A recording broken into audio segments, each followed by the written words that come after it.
morning, church. Thank you for joining us today in this Sunday morning. And I am very excited to be sharing the Word of God with you today. And this thing that God showed me impacted my life so much. And I hope that as I'm delivering this message to you, it will impact yours too. So I want to start with this incident where I was reading the book of Numbers, and the main thing in that book was it was filled with so many funny names. In every chapter, there were hundreds of names which I couldn't even pronounce. So the entire chapter, I was laughing. So if you've not read the book of Numbers, you go read it. It's actually a very fun book to read. And as I continued through Numbers and reading through the Bible, I came to the book of Proverbs. And personally, I haven't seen a lot of people talk about the book of Proverbs, so I was kind of excited on wanting to know what this book of Proverbs has in hold for me. And to my surprise, the book of Proverbs had so many revelations that blessed me. And especially as I was reading through Proverbs, I was reading chapter 3 and 4, and it took me almost 5 to 6 days in order to move on from that chapter, because it contains so many revelations that God was speaking to me, and that is what I am going to be sharing with you today. And specifically today, the first thing that we're going to see from the book of Proverbs is from Proverbs chapter 3 and verse 18. In that it says, "She is a tree of life to those who take hold of her, and happy are all who retain her." If you read from the beginning of this chapter, this entire chapter, Solomon talks about the wisdom of God. And he personifies wisdom as a female, and he calls it a she. So this verse says that wisdom is a tree of life to those who take hold of her, and happy are all who retain her. And I believe that this tree of life, that wisdom that Solomon is talking about, connects back to the beginning of the world. There were millions of trees in the Garden of Eden, and in the middle of the garden, God has placed two important trees. One is the tree of life, and other is the tree of the knowledge of good and evil. And this tree of life is what Solomon is telling, that this is wisdom. That the wisdom is a tree of life to those who take hold of her, and happy are all who retain her. And why did God place two trees in the Garden of Eden? It was not a coincidence that there were two trees, but this actually portrays one of the most important characteristics that our God has. Our God is always a God of choice. He never forces anything upon his children. He gives us the options, and he also tells us which is right and which is wrong, and he tells us to choose from it, but he will never force you to choose what he wants. So the same way, in the beginning of the world, he gave the dominion of the earth to Adam and Eve, and he said, choose from the tree of life or from the tree of the knowledge of good and evil. But he also said, do not eat of the fruit of the tree of knowledge of good and evil, because you will surely die. So one of the main things that we have to understand from the comparison between these two trees is that both trees, they possessed powers that was opposite to each other. As we can see from the name, it's called the tree of life, so it gave life and life in abundance for mankind. But the tree of the knowledge of good and evil, God said, as soon as you eat of the fruit, you will die. So one tree had the power of life, and the other tree had the power of death. So let's look into what this tree of the knowledge of good and evil really is. What happened when mankind ate of the forbidden fruit? This tree of knowledge of good and evil brought in conscience. So what is this conscience? Let's look into the dictionary meaning to understand this. A person's moral sense of right and wrong, viewed as acting as a guide to one's behavior. So this conscience that came as soon as they ate of the fruit of the knowledge of good and evil, it gave them the sense of what is right and what is wrong, and they can choose to act according to that conscience. But then why did God tell Adam and Eve not to eat of that fruit? Because God knew that in order for man to thrive in this earth, he did not need this conscience. Because as soon as Adam and Eve ate the fruit, the conscience came, they knew what was right and what was wrong. But did that help Adam to really do the right thing? Not really, because Adam, the first thing he did was he hid from God. He ran away from God. It did not help him to do the right thing. This is why God did not want us to have this conscience, because this conscience will never give us the strength to do what is right. It will only bring guilt when we do something wrong and satisfaction in ourselves when we do something right. Let me repeat this and hear this carefully, because this is important. The conscience will never give us strength to do what is right. It will only bring guilt when we do something wrong and satisfaction in ourselves when we do something right. And this is dangerous because this was not the original plan of God for mankind. Because we don't have to go to this verse, but in Genesis chapter 1:26 we see God created man in their own likeness and image. We were created by the Trinity. We were the love creation of the Trinity. We were created like the Trinity, for the Trinity, and of the Trinity. So when God created mankind, he wanted mankind to be always in communion with him. He always wanted us to be connected with him. In whatever we did, the Trinity wanted to do it along with us. But what happened when mankind ate of the forbidden fruit? Man started depending on himself and hid from God. God cut off from God and started trying to do things on his own. If you look at it, that is how the world still functions, trying to function independent of God. So we had gone to a house of one of the people from our church, and we had a good dinner and some conversation. And one of the things that we were talking about is all the rage about climate change in this earth these days. People in society are telling that the petrol prices are going high, that the heat is raising in this earth, that in a few days, if this keeps on going like this, if the temperature keeps increasing, the world will come to an end, that we won't have water, that the land is getting bad. So these are the kind of negative influence that we keep doing, and we keep talking about the different ways in which we can save the planet, and how if we do not do it now, the world is going to perish. But if we actually think so, think about this. The God who created the universe has so many galaxies. Do you really think that this earth can perish so easily? It is this human understanding to do everything without God that is bringing this fear. And when we went to have dinner with that family, they were telling us that if the petrol prices are running high, and if the petrol is going to get over soon and we won't have any fuel to use, God will have another element or another source from which we can use. So this is how we cannot understand and comprehend the wisdom of God. So we should stop trying to do things on our own. This world is always trying to function independent of God, but that is not how we were called to be functioning. So we have seen about the knowledge, the tree of the knowledge of good and evil. Now we're going to the next tree, which is the tree of life, or the tree of wisdom. So what is this wisdom? Unlike the knowledge of good and evil, this wisdom is not a conscience.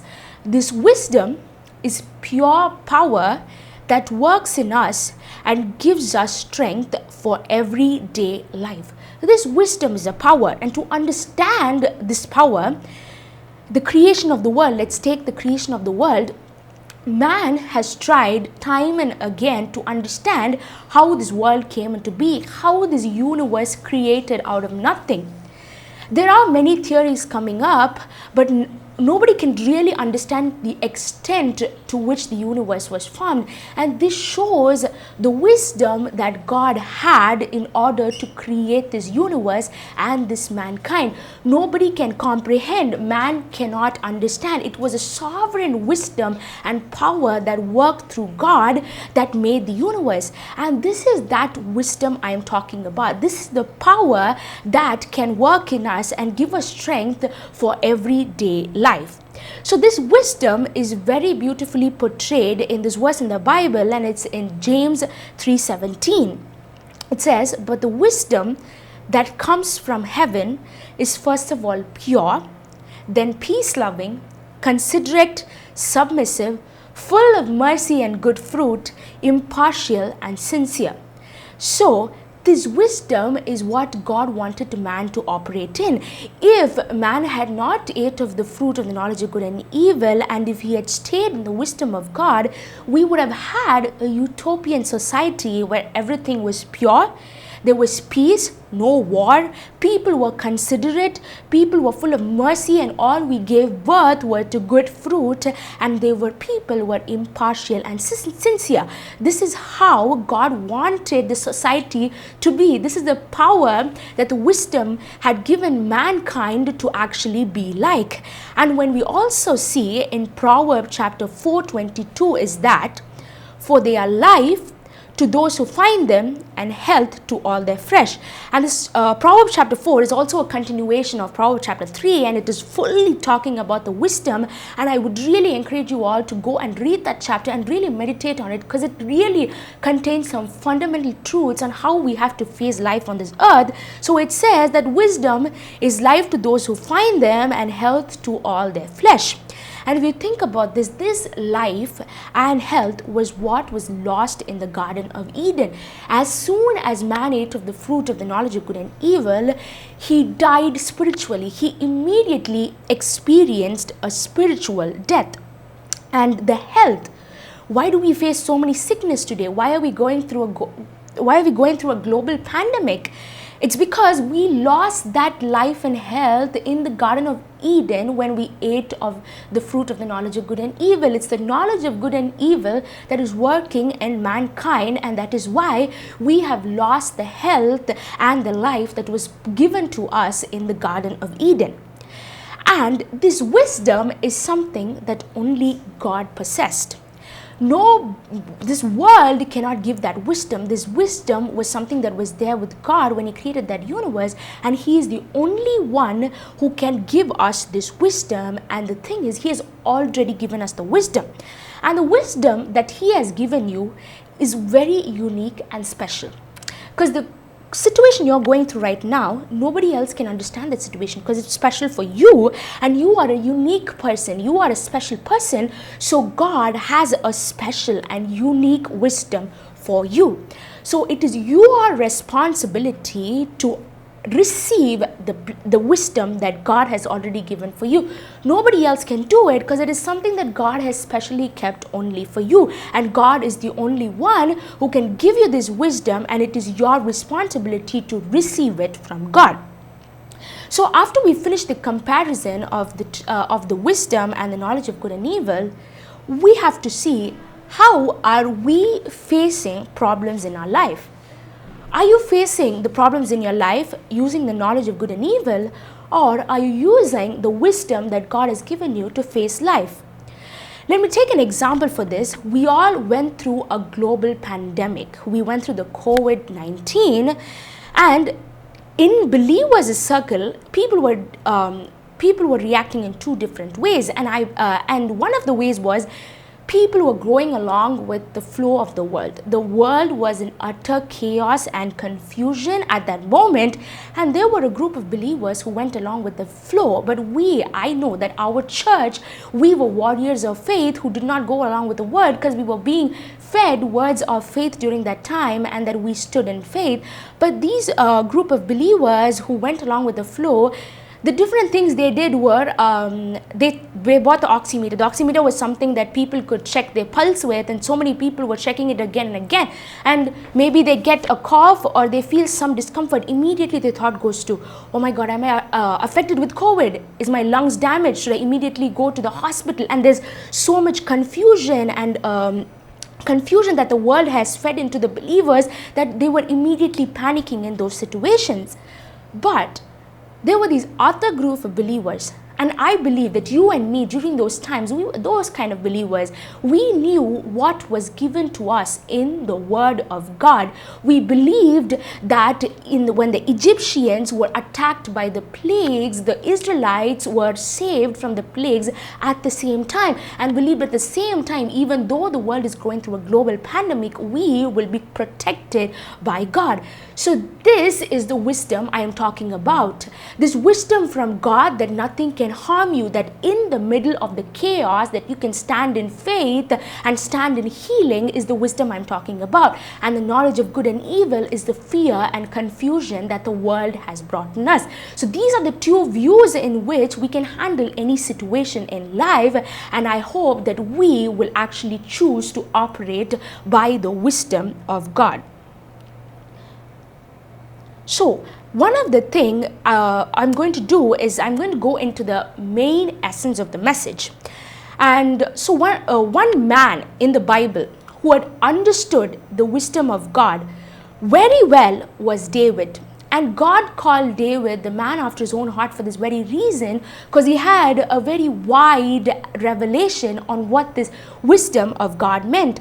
When you read through Psalms, time and again, you see David reiterating the importance of wisdom in one's life.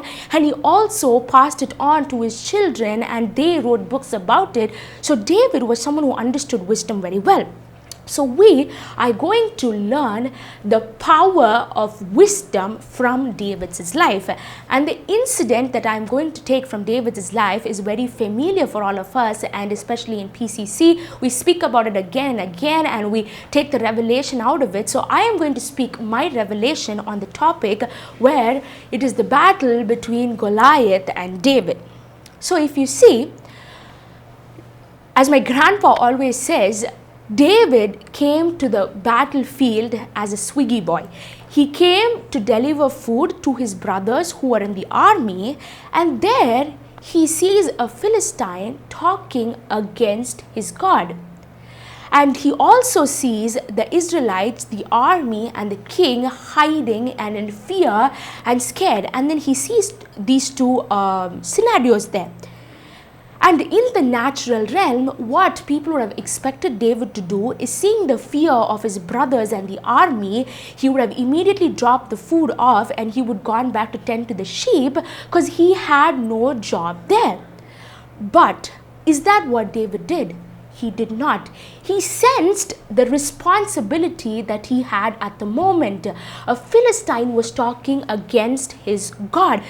David sensed that that time it was his responsibility to stand against the Philistine, and it is no easy deal. He had to fight against a giant who was 9 foot tall. Why was David able to obey God at that moment and go and stand in front of the Philistine?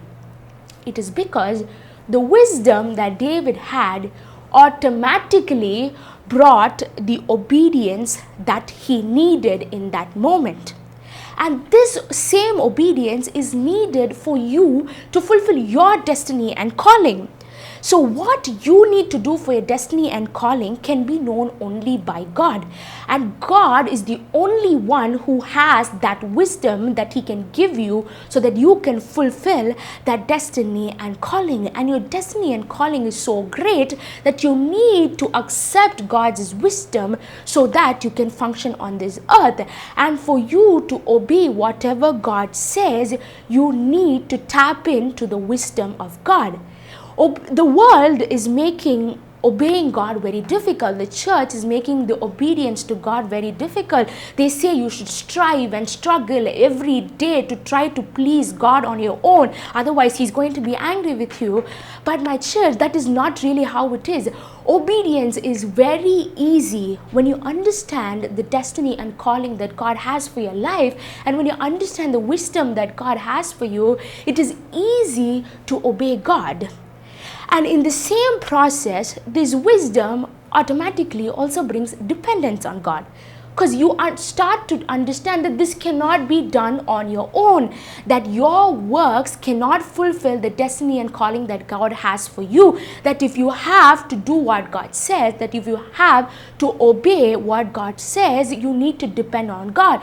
David cannot stand in front of the Philistine by himself. He needed to depend on his God. And the same way, when you understand the wisdom that God has for you, you automatically start depending on God. You start to understand that you cannot do things on your own, that in the situation you're currently in or in the problem you're currently facing, you cannot fight this on your own, that God has the necessary wisdom, and all you need to do is give up your dependence from yourself and put it on God.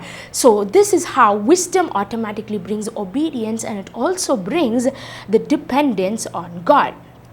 And the next thing that David needed was he needed faith. Because think of this scenario. Just imagine yourself standing next to David in that battlefield in front of Goliath. He was a teenage boy trying to fight a 9-foot tall giant. It is not going to be easy. So he goes in front of the Philistine and he says, I'm going to fight Goliath. And King Saul immediately brings him an armor and he puts it on David. And the next thing that David does is very interesting. He refuses the armor and he goes and picks up 5 stones. Why did he do that? Any sane man knows that for protection, an armor is definitely better than 5 stones against a 9-foot giant. But why did David refuse the armor and go pick those 5 stones? It's because that wisdom that he had again helped him to obey God. To the world, whatever David did at that moment would have been stupid, but David knew that that was what God wanted him to do. Maybe if you look at the natural realm, it doesn't seem like this is going to work. David could have thought, what am I going to do with these 5 stones? He's a 9-foot giant standing right there. With one swing of his sword, he can kill me. David could have allowed the knowledge of the good and evil around him, the carnal thinking around him, to influence him. But all that filled David at that moment was the wisdom of God that helped him to obey God without question. Do you want to obey God without question, but you are not able to do so because you're feeling overwhelmed? It's because you are trying to do things on your own. Do not look at the carnal or the natural things surrounding you. Use the wisdom of God. Maybe whatever the wisdom of God is telling you to do right now seems stupid, but when you do it, it is going to give fruit. And David picks up the 5 stones, and this required immense faith from David.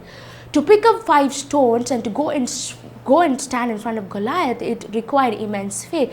But this was easy for David because he had the wisdom of God. So first we saw that the wisdom automatically brought obedience, and the next thing we see is that this wisdom automatically gives faith in order to obey God. And the faith that the wisdom gives is no simple faith. It will defy human logic. At that moment, when the Israelite army would have seen David take off the armor and go and start picking those 5 stones, they would have thought that that was the end of David, because they would have thought, oh my God, look at him. He just left the armor and he's going and picking 5 stones. Definitely he's not going to live, because what is he playing at? It's a giant whom he's going to face, and he has the giant is too big. David cannot do anything against him, and they would have thought at that moment that David would surely die. But David knew what he was doing, because he did not care about the situations around him. He did not care about the natural logic. He only cared about what God said. So if you want to act in faith for a situation, you have to defy human logic, and it's not hard, because when you attain the wisdom of God, that wisdom is automatically going to give you faith. So I want to share this example from my own life. And when I was a little girl, from the time I was born until I was 5 to 6 years old, I struggled a lot in my physical health. So I used to cough 24/7, and I had asthma, and I could not sleep in the nights, and there were times when my parents had to rush me to the hospital because I would not be able to breathe properly. This was the first 5 years of my life full of constant struggle between me and sickness. So once there was this person who referred us to this church, so we went to that church, and the pastor in that church used to call sick people in the front so that he can pray healing over them. So my aunt, in one of the church services, she took me to the front to pray for me with the pastor. So what the pastor did was this is what my mom said. I do not really remember it, but my mom said, she said that the pastor put his hand on my head and said, "She's healed, take her away." And my mom said that at that moment she actually felt disappointment, because she at least expected a prayer from that pastor. He literally just laid hands on me and said, "She's healed." My mom was disappointed. But when my mom went back home, she had this in her mind. The pastor said she's already healed. That means from now on she should not take her medicines, because my daughter is already healed. Was I healed in the physical realm? No, I was not. I was still coughing. I still had asthma. But my mom believed that because the healing has already happened in the spiritual realm, the time the pastor spoke healing over me, the next thing she did was she got rid of all the medicine. And you wouldn't believe it, we used to stack up boxes and boxes of syrup. Our fridge will be full of medicines. And that day she threw all of the medicines. She decided that that was the last day she will be giving me those medicines. And this may seem stupid to the world. What my mom did may seem stupid to the world. If somebody would have seen my mom do this at that time, they would have said, "What are you doing? Your daughter is struggling. How can you throw the medicines away? Are you so selfish?" But my mom was acting in the wisdom of God. This was foolish to the world, but my mom had the wisdom that I was already healed in. So the first thing that we saw was that wisdom automatically gives you obedience. And the second thing is wisdom automatically gives you the faith that you need to obey God. And now we are moving to the third thing. Wisdom gives us confidence, but not confidence in ourselves, but confidence from God. When David stood in front of Goliath, what do you think gave him the confidence? It was only the wisdom of God. Because in the natural realm, a teenage boy cannot have such confidence. But David, the only reason he had such confidence was because his trust was only on God. His trust was only on the wisdom of God. And when you operate by this wisdom, God gets the glory, because whatever is happening, it's supernatural. What happened that day with David was not in the natural realm. Everything was supernatural. The Israelites who saw David act in that moment, and when David defeated Goliath, they that time knew that it was God who did this through David. And before David swung the shot to kill Goliath, he already spoke the words that whatever he was going to do. He first said, "I will use your sword and cut off your head, because you are speaking about my God. You are speaking against my God." He already spoke his end. That is how much confidence that David operated in. And if David in the old covenant could operate in such confidence, God is telling you right now, the confidence that you have to operate in this world is another level, that he has already given the wisdom that you need in order for you to operate in such confidence. Whatever situation you're going through right now, you have the ability, you have the wisdom, and you have the power to operate in a confidence, because you know that God is there for you, and that God has given you a destiny and calling, and that he is going to hold your hand and carry you through until the end. This confidence, this supernatural confidence, can come only from wisdom, and God immediately gets the glory. People, all of us believers, our end goal is that through whatever we do, we want to make our God's name great. And it's very easy when you operate by wisdom. You do not have to do everything by yourself. You do not have to try to lift God's name by your own works, by trying to impress people by yourself. It is the wisdom that will immediately and automatically bring glory to your name, and through this process, it will also bring glory to yours. So, the next thing was, after David defeated Goliath, it paved a way for David to become king. You see, God was unhappy with Saul at that time, so he needed another king who could work along with him for his people. So since David obeyed God, God could lift David up. So God may currently be depending on you to bring changes and deliverances in this world. But are you ready to obey God and say, yes, God, that whatever you have for me, I will team up with you and I will work towards it? Do you have such a confidence to obey God? And this confidence and this obeying will only come through the wisdom. So currently, if you are thinking that I am a nobody, that all I have to do is finish life on this earth and go to heaven, this is not what you are called for, because God is depending on you. And only if you agree with God, God will be able to lift you up. This is how it happened in David's life. From a teenage boy who was tending sheep, he went to the palace.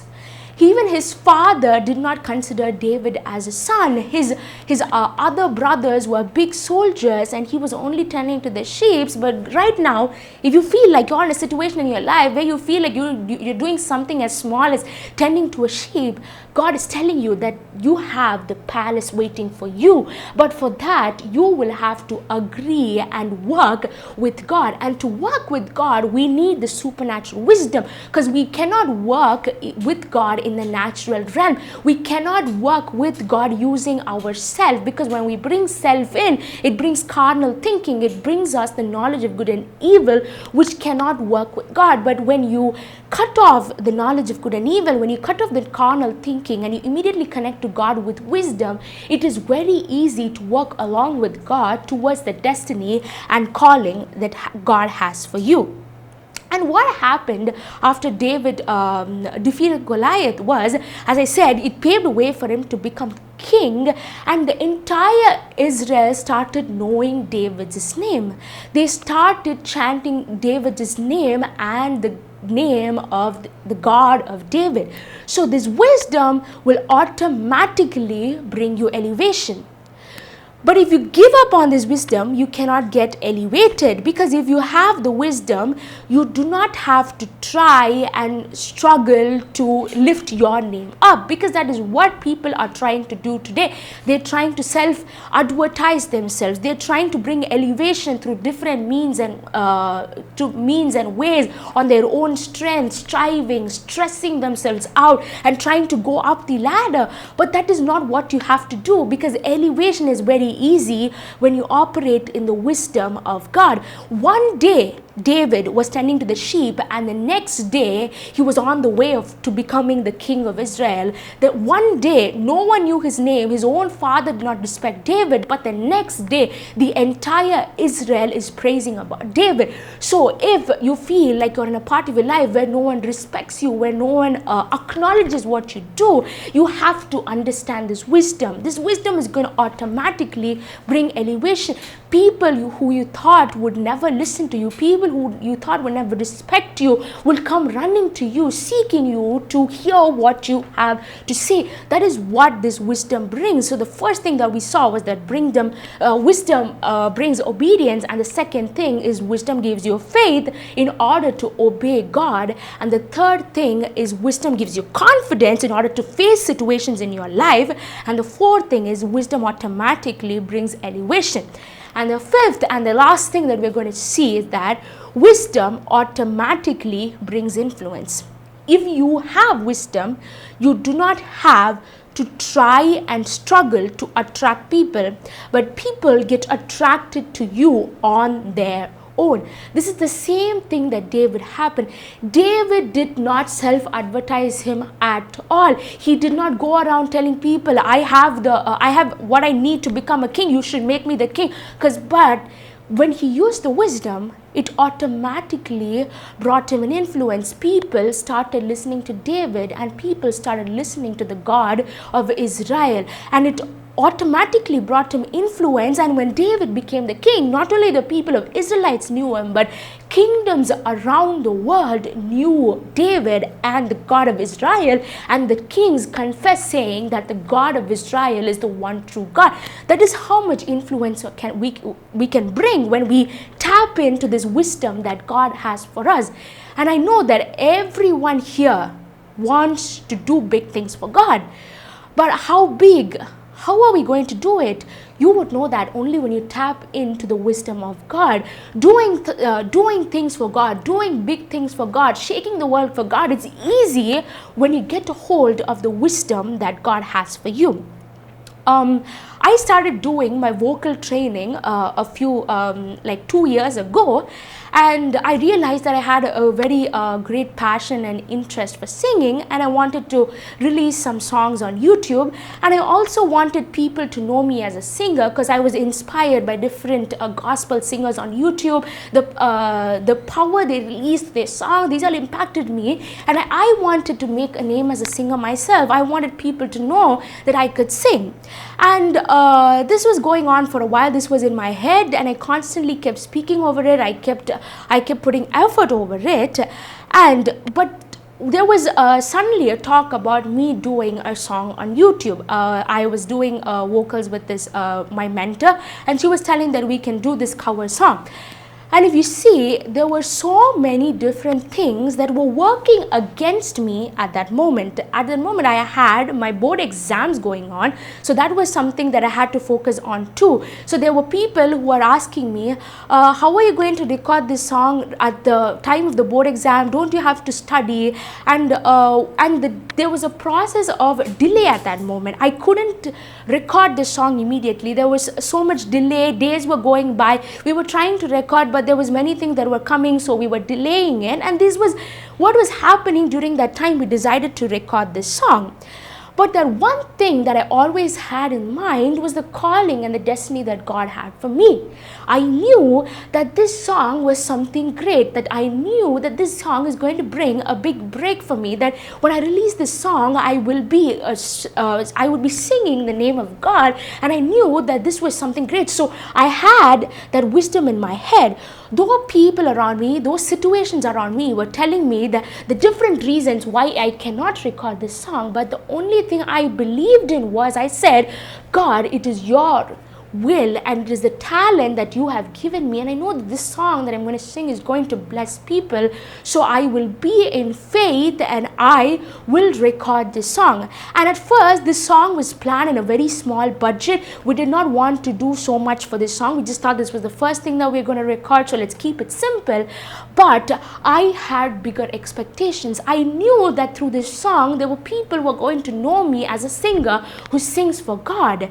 And because of this wisdom I had and the way I kept believing on this dream of mine, you wouldn't believe it, when the song came out, it was beautiful. We did it on a much larger scale than what we imagined, and now many people, whoever sees me, they immediately recognize me through that song. They say, I saw your song on YouTube. And this is not to boast about me, but this is what, it's so easy when you're given to the wisdom that God has for you.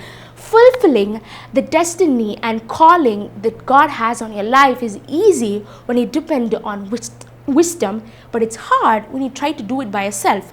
Why is it hard? Because your destiny is beyond your understanding. You cannot comprehend the level of plans that God has for you. It cannot be understood by your small brain. So in order to work along with God to fulfill your destiny, you need that supernatural wisdom that comes directly from the God who created this universe. And this is going to become really easy, because when you try to fulfill the destiny and calling for your life by yourself, it brings a lot of stress and you get overwhelmed, because it's going to go beyond your head. You're not going to be able to understand it when you try to do it on your own. But when you have wisdom, it is easy, because when God tells you about your destiny and your calling, this wisdom will automatically give you the power to obey God. Say yes to God immediately, and after you've said yes to God, it will automatically give you the faith you need to act on the obedience. And the third thing is to face the challenges the devil will bring against you. When you start to move in your destiny and your calling, you will have the confidence on God, the confidence that you can do anything through Christ who strengthens you. And the next thing is, this wisdom will bring you elevation, an elevation you cannot imagine. People whom you never thought will start knowing your name, will start listening to you, because that is what the wisdom does. And it will also bring you influence. reads, then your name will be made great in the many nations. So this is what the wisdom of God can do for you. And so we've seen all this from the life of David, and an incident from the life of David. But there is a difference between us and David. So that is, in the old covenant, because of the fall of mankind, man lost access to wisdom. He lost access to the tree of life, so he could not access wisdom because God drove them out of the Garden of Eden, so they no longer had access to the wisdom. So people in the Old Testament, whenever they needed wisdom, they had to ask God for it. They had to ask God, and even when God gave them wisdom for that moment, it was not wisdom in its fullness. Whatever they needed for that moment, that is what God gave them. But we are the blessed people who live after the cross. We live after Jesus came and died for us and already finished it all on the cross. And as my grandpa always says, I want to say to you, this verse is in 1 Corinthians chapter 1 verse 30. But of him you are in Christ Jesus, who became for us wisdom from God and righteousness and sanctification and redemption. So Christ Jesus became wisdom. Christ Jesus is the wisdom. And through salvation, Christ lives in us. So this wisdom lives in you. And the wisdom that Christ is inside of you is not a partial wisdom, it's the fullness of the wisdom. It's the full power of wisdom that lives inside of you as soon as you accept Jesus Christ as your Savior. And as Paul said, it is not I, but Christ who lives in me. The more you die to self, the more you start to live Christ. So the more you start getting rid of the self, the more the wisdom that is there inside of you starts to get revealed. So if you have the fullness of wisdom, like every believer on this world has the same amount of wisdom. Nobody has it higher or lesser, because God is not a respecter of person. When you accept God, He comes inside of you and He becomes the fullness of wisdom. So what is that thing that determines how much wisdom we operate in? It is the relationship and the sensitiveness that we have towards God. We must be in constant relationship with God in order to unleash more of the wisdom that is inside of us. And one of the things that can help us in this constant relationship is the meditation of the Word. When you meditate on the Word, God can give you direct wisdom. He can give you direct solutions. He can give you direct power on what you need for your life. I still remember that during this board exam, it was a time of utter confusion in my life, because it was a time of COVID and they had separated our board exam into two different parts. So one was the MCQ, and that was the first exam that I wrote, the board exam I wrote, and I had written the exam and the results had come out, and I saw that the result was not what I expected. And I studied. I did believe that I would get good marks, but it was not what I expected. It was lower than what I expected. And from the time I was a child, I always had to struggle to study.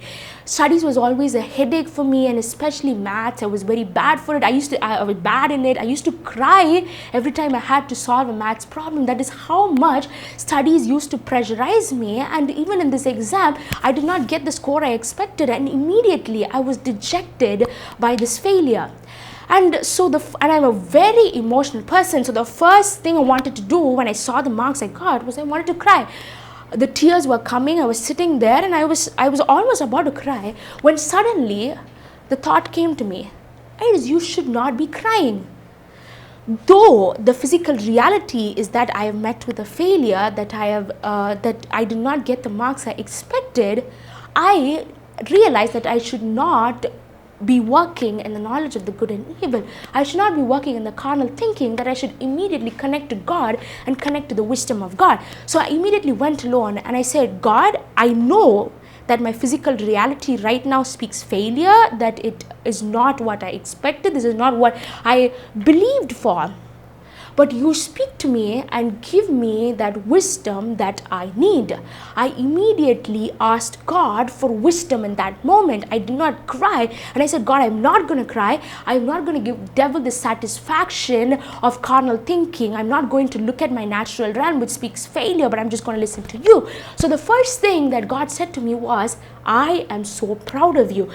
That was something that touched me. Nobody said it because I had put so much effort to study for this board exam, and God said, I am proud of you. And then he went on to say that this is not the result that you have to settle for, that the devil is trying to work against me, that I should not give him the satisfaction, that I should stay in faith, and that I have another chance where if I put my mind focused on God and if I believe in the wisdom of God, I will be able to get the marks that I wanted.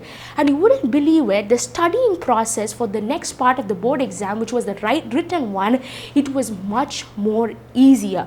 I could easily study without any stress, and the entire process was enjoyable, and I studied really well, and I went and wrote my exam, and to the glory of God, I came school third, and I got more than the result that I expected. So this is how it is so easy to face life when you start depending on the wisdom of God. And if you see Proverbs chapter 3 verse 5 and 6, it says, trust in the Lord with all your heart and lean not on your own understanding. In all your ways acknowledge him, and he shall direct your path. Stop trying to lean on your own understanding. That is what God is telling you right now. Stop leaning on your own understanding. Stop looking at the natural realm that is there around you and trust in the wisdom of God. And there is no limit to the levels of wisdom in which we can operate. The more we start to meditate on the wisdom, the more broader we can go, because that is how much wisdom our God has. And if you see, there are different ways. Prophecy is a form of a form of wisdom, right? When you see a person, you are able to see specific information about that person. You are able to distinguish the problem, and you're able to give a solution. That is a form of wisdom. Maybe I cannot prophesy right now, but once you get this basic understanding and the more you start meditating on this, that is how we are going to grow. And this is how we need to make wisdom a way of life and always trust God with everything and stop operating in the knowledge of good and evil. So I want to reiterate the power of wisdom again. The first thing that wisdom does, it gives you the power to automatically obey. Then the second point is that wisdom automatically gives you the faith that you need. And the third is the wisdom automatically gives you the confidence you need to face life, and wisdom will automatically bring you elevation. And the fifth one is that wisdom will automatically bring influence. So I hope that this message helped you all today, and that from now on we will take the conscious decision to surrender to God and say, God, from now on I am not going to operate in the knowledge of the good and evil, that I am going to depend on your wisdom and fulfill the destiny and the calling that you have. And right now I would like to take this time and bless you all and speak wisdom over your life. So as I speak wisdom over you, believe and receive this wisdom. In the name of Jesus, right now, I bless whoever is speaking, whoever is watching this message. I speak the wisdom of God that surpasses all human understanding on the people who are watching this right now. God, the plans and the destiny and the calling that you have for them are so great, oh God, and you want them to tap into those great places of God, and we speak that wisdom and we bless them with that wisdom which they are receiving right now, which is going to help them to face life and give glory to your name. In the name of Jesus, amen.